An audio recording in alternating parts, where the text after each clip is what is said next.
So how do you undo deleted text in an email on iPhone? Let's get started. If this is your first time here on the Foxtecc channel, you can check out the rest of the videos here, but most definitely subscribe so you don't miss tutorials and videos like this one. Okay, so when you're typing your emails like this and you perhaps delete something accidentally, you can try shaking your iPhone literally like that, and then the undo button might appear on the screen, right? So try doing that, like perform the gesture to see if the undo button appears.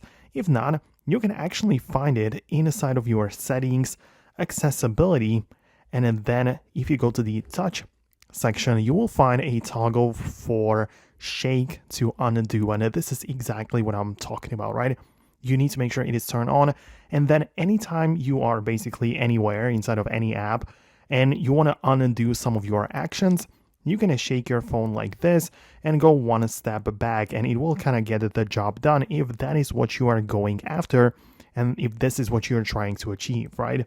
So yeah, you can perform this.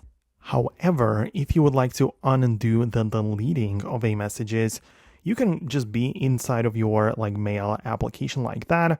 And if you just swipe left to just turn it off, you just move it to the trash, right? So just make sure to go back to the top left arrow to go to all of your mailboxes and all of the folders in here, and pay attention to junk or trash, right?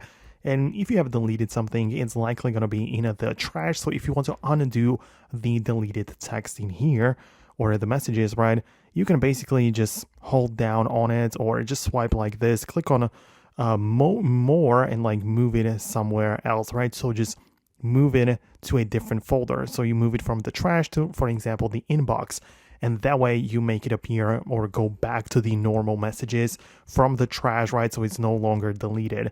So let me know in the comments if that is what you wanted to achieve. Most definitely hit the thumbs up and subscribe for more tutorials and upcoming videos like this one, and I'll see you later.